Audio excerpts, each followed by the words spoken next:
Hello everyone, তো আজকে আমি যাচ্ছিলাম ঘুরতে। তো কোথায় ঘুরতে যাব সেটা তোমাদের পুরো রাস্তাটাই দেখাবো। আমাদের বীরপাড়ায় খুবই একটা ফেমাস জায়গা যেটা নতুন খুলেছে, আমরা আজকে ওখানেই ঘুরতে যাচ্ছি আর সবাই মিলে যাচ্ছি, আমার দিদিদের সাথে আমি যাচ্ছি। তো সাথে থাকো, দেখতে থাকো যে আমরা কোথায় যাই। দেখো এখানে সবাই রেডি হয়ে গেছে, আমার পুচকু বাবুও রেডি হয়ে গেছে। তো আমরা এখন যাওয়ার জন্য সবাই রেডি। এতটাই ঠান্ডা পড়েছে যে আমার বাবুকে একদম পুরো কম্বল দিয়ে পেঁচিয়ে তারপরে নিয়ে যাওয়া হচ্ছিল। তো তারপরে দেখতে পাচ্ছ এটা আমার স্কুল, যেখানে আমি ছোটোবেলায় পড়াশোনা করেছি। ক্লাস 12 পর্যন্ত আমি এই স্কুলেই পড়েছি, যেটা আমাদের বীরপাড়াতেই আছে, যেটা সিংহানিয়া সাইডেই পড়ে। যারা বীরপাড়ায় থাকে তারা অবশ্যই সিংহানিয়া সাইডটা চেনে। তো এটা হচ্ছে আমার ছোটোবেলার স্কুল। তারপরে আমি তোমাদেরকে পুরো রাস্তাটাই দেখাবো কোন দিক দিয়ে যেতে হয়।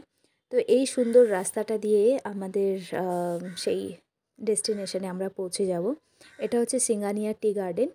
তারপরে হচ্ছে দলমোড় পার করে, তারপর রামঝোড়াও পার করে, তারপরে হচ্ছে আমাদের সেই ডেস্টিনেশন। তো অনেকেই হয়তো বুঝে গেছো যে আমরা কোথায় যাচ্ছিলাম। তো ভিডিওর প্রথমেও আমি দেখিয়েছি যে আমরা কোন জায়গায় গিয়েছিলাম। হ্যাঁ, আমরা যাচ্ছিলাম আজকে লঙ্কাপাড়ায়। তো লঙ্কাপাড়ার সেই ফেমাস জায়গাটা যেটা নতুনই খুলেছে, খুবই একটা সুন্দর জায়গা। আমার তো গিয়ে খুব ভালো লেগেছে। তোমরাও যদি যেতে চাও অবশ্যই ভিজিট করো।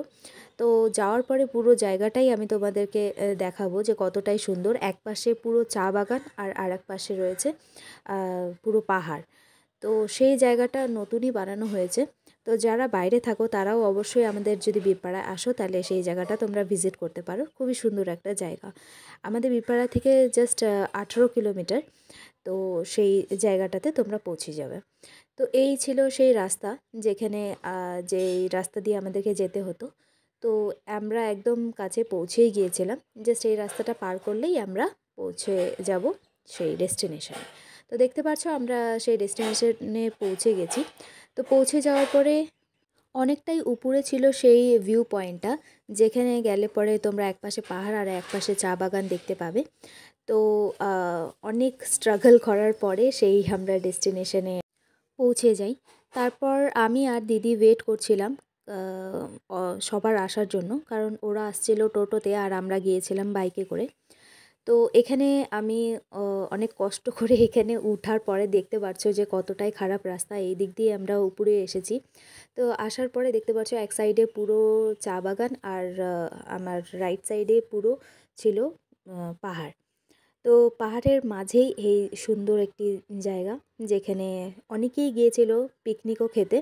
তো আমাদের যেহেতু বাড়ি থেকে অনেকটাই কাছে হয়, যার জন্য কোনো অসুবিধা হয়নি যেতে। কিন্তু এখানে যাওয়ার পরে একটু অসুবিধা হয়েছিল, কারণ এতটা উঁচুতে উঠতে হয়েছিল।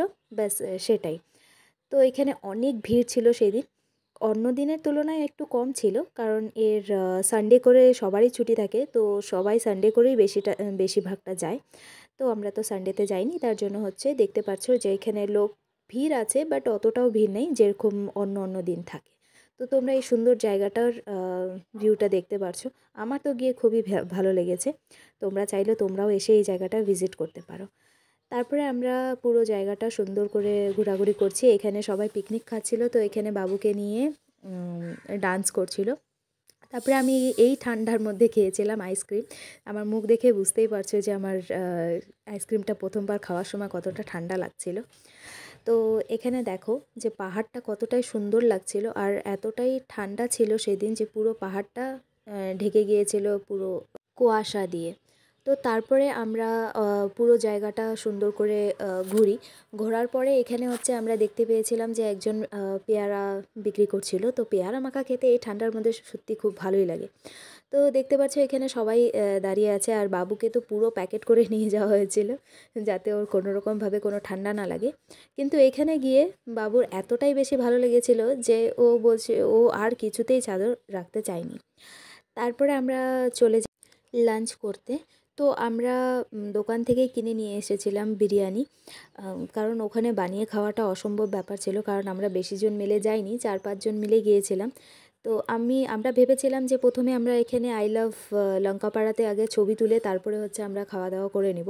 কিন্তু এখানে এতটাই বেশি ভিড় ছিল যার জন্য আমরা তখন ফটো তুলতে পারিনি। তো খাওয়া দাওয়া করার পরে আমরা তারপরে এসে এখানে যখন ফাঁকা হয়ে গেছিলো, তারপরে আমরা এখানে এসে অনেক ফটো তুলি। তো এখানে তখন ৩টা সাড়ে ৩টা বাজছিল, আর পুরো দেখতে পাচ্ছ পাহাড়টা একদম ঢেকে গিয়েছিল পুরো ফগে।